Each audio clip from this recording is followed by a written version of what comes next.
Look, the president of the United States seems to really love tariffs, loves them in every way, shape, and form, loves them for every purpose. When it comes to, for example, the negotiation, it was about fentanyl, supposedly, but we get about 20,000 pounds over the border from Mexico. We get about 20 pounds over the border from Canada. They're just in completely different worlds when it comes to that issue. Moreover, he was willing to settle for pretty much token concessions. So, yes, it is true that wielded well, America does have leverage because a lot of these tariffs in the short run will affect other countries more than they affect the United States. But you have to know what you're trying to achieve. It has to be reasonable. And I just haven't seen that test met. To the point where, the issue is redressing the trade imbalance, right, and getting other folks to buy more of our stuff, or conversely, them investing more in America. And I think the president obviously would prefer that to be in manufacturing more than anything else, right? What do you make of this idea? And we'd like to throw it around because it sounds wild, but I'm sure you've heard of it.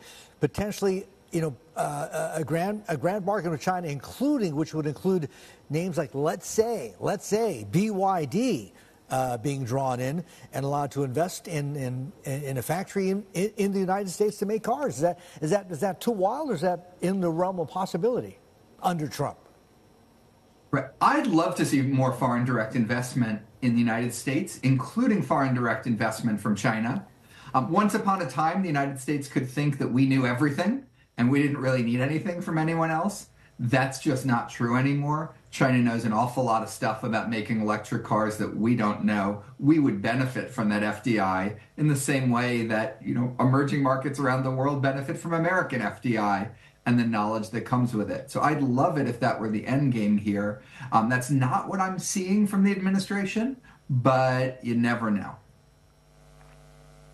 When it comes to who actually pays for these tariffs, at the end of the day, the American consumer could bear quite a lot of the brunt. And, even though the official inflation numbers have come down quite a lot, of course, since the COVID nasty inflation times, try telling that to a family who's trying to feed, 4 kids, or, someone with a small business trying to hire some labor. But that aside, what do you think is going to be the inflationary impact of the tariffs?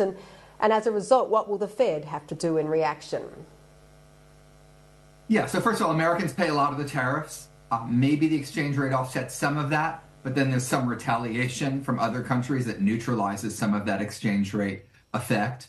If you look at the set of tariffs that are likely coming down the pike, that could be about 0.5 point on inflation. And when inflation's running at around 2.5% right now, increasing that to 3%, that's a big deal. That's the difference between the Fed potentially cutting rates and the Fed having to stay still or have to start entertaining actually increasing interest rates.